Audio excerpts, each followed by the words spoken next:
नमस्कार, मैं अंजलि मिश्रा। स्वागत है आप सभी का द न्यूज में। आपको बता दें कि तेजस्वी यादव और लालू प्रसाद यादव को बैक टू बैक दो बड़े झटके लगे हैं, जहां एक तरफ तेजस्वी यादव समेत अन्य के खिलाफ ईडी की पहली सप्लीमेंट्री चार्जशीट फाइल की गई है, जिसमें 11 आरोपियों के नाम जो है शामिल किए गए हैं, जिसमें तेजस्वी का नाम भी है।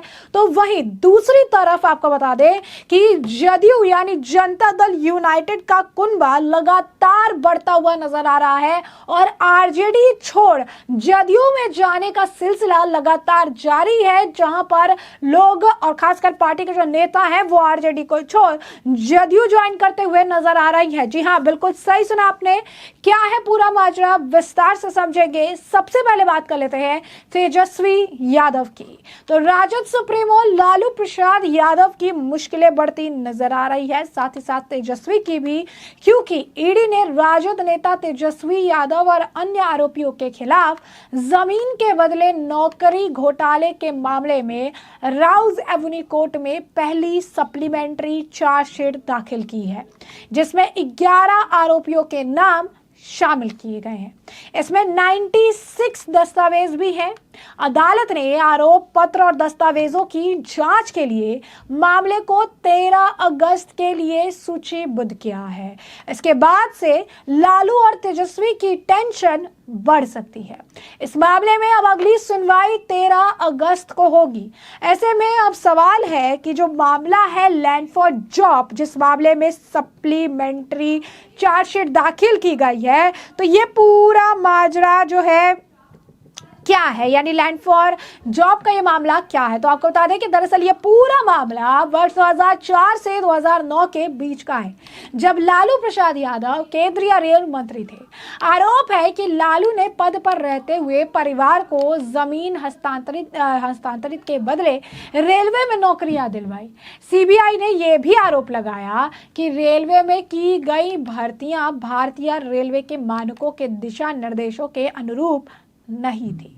यह भी आरोप लगाया गया कि क्षेत्रीय रेलवे में स्थान पत्रों की एक ऐसी नियुक्तियों के लिए कोई विज्ञापन या कोई सार्वजनिक नोटिस जारी नहीं किया गया था।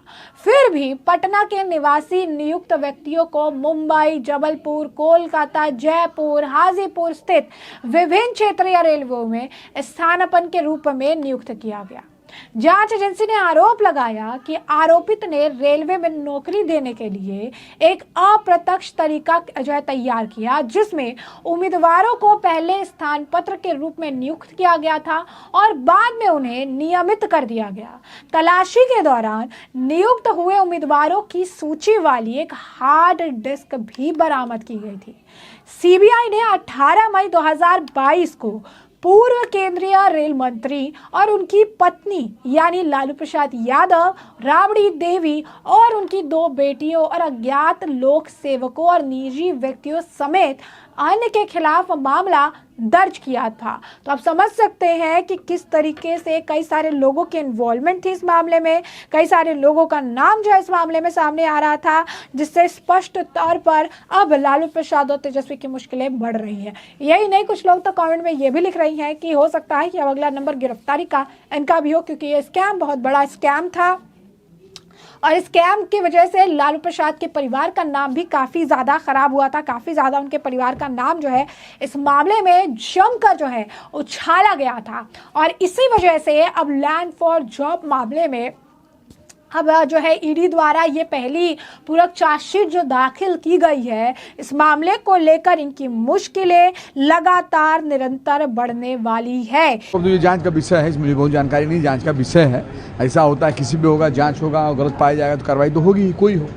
अब दो ही बोलना, अगर किया है, जांच हुआ होगा तभी हुआ होगा, तो गलत जो भी होगा कार्रवाई की जाएगी। मुझे इस पर हमको क्या कहना है, कोई जांच एजेंसी है, वो जांच कर रही है, उसको जांच में जो तथ्य आता है वो दे रहा है और ये तो लंबी प्रक्रिया होती है, इसमें अलग अलग पड़ाव आते ही हैं। तो इसके न्यायिक प्रक्रिया है, ये अनुसंधान की प्रक्रिया है, इसके संबंध में कोई हम लोग बाहर से क्या कर सकते हैं। यही नहीं, आपको बता दें कि कोर्ट द्वारा एक डेट भी दे दिया गया है। कोर्ट द्वारा इस मामले पर अब जो है प्रतिक्रिया दी गई है और कोर्ट ने अब 13 अगस्त की डेट को फिक्स किया है, यानी इस पूरे मामले पे 13 अगस्त को फिर से सुनवाई होगी। जो चार्जशीट दाखिल की गई है इस मामले को लेकर अब 13 अगस्त का समय कोर्ट द्वारा दिया गया है और इस पूरे मामले पर सीएम तेजस्वी यादव और 8 अन्य आरोपियों के खिलाफ भी चार्जशीट दाखिल की गई है। लालू प्रसाद यादव का नाम भी इसमें शामिल है और ऐसे में अब 13 तारीख को इस मामले पर सुनवाई जो है की जाएगी। वहीं अब हम बात कर लेते हैं दूसरी तरफ की आरजेडी के नेताओं ने किस तरीके से अब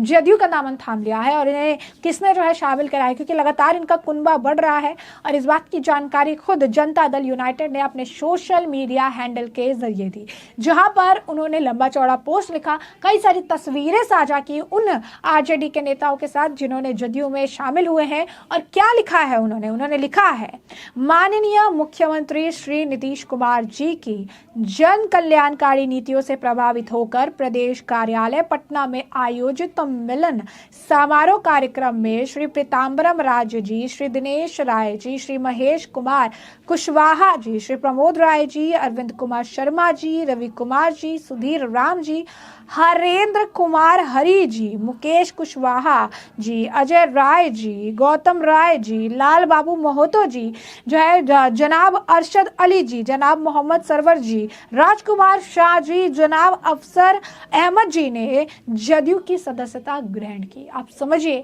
कि इतना लंबा ये लिस्ट है जिनमें सभी का नाम उन्होंने मेंशन किया है और बताया कि ये सभी आरजेडी के नेता हैं जिन्होंने अब जदयू की सदस्यता ग्रहण की है।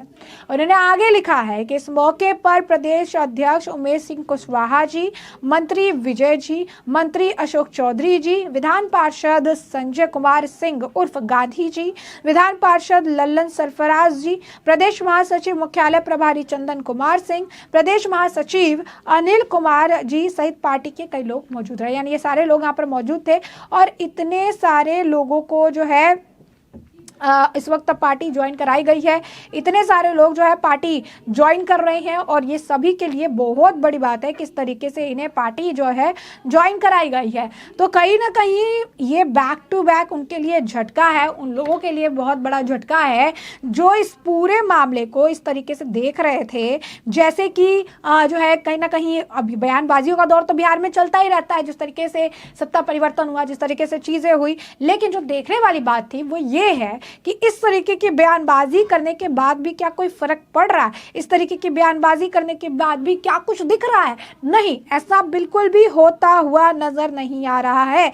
क्योंकि इनके साथ जो स्थिति है वो परिवर्तन नहीं हो रही है। एक तरफ घोटाले में इनका नाम सामने आ रहा है, दूसरी तरफ इनकी पार्टी को छोड़ के जाने का सिलसिला लगातार जारी चल रहा है। लगातार जो है लोग कह रही हैं कि इनकी पार्टी में नहीं रहना है, भ्रष्टाचार के कई तरह के आरोप लग रही हैं, भ्रष्टाचार से जुड़ी कई तरह की चीजें निकलकर सामने आ रही है और अब उस वक्त का इंतजार किया जा रहा है जिस वक्त इनके भ्रष्टाचार का भांडाफोड़ किया जाएगा। और लोग ये भी कह रहे हैं कि वो समय दूर नहीं जब ये लैंड फॉर जॉब का मामला जो है, ये घोटाला जो है, इसकी जांच आगे बढ़ेगी और इन्हें जेल की सलाखों के पीछे भेज दिया जाएगा। तो अपने आप में ये बहुत बड़ी बात है जब इस तरीके के बयान सामने आते हैं, जब इस तरीके की चीजें कही जाती है, जब इस तरीके की चीज निकल कर आती है तो ये बातें जो है कही जाती है और ये बहुत बड़ा मामला है, ये बहुत बड़ी चीजें हैं कि इस तरीके से एक पार्टी को जो है छोड़कर उस तरफ जा रही है और लगातार जो है जदयू का जो आप कह सकते हैं कुनबा है वो बढ़ रहा है।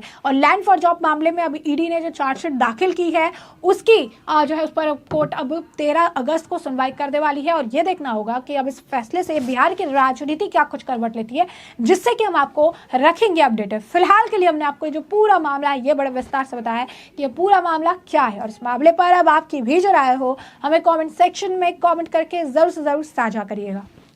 धन्यवाद।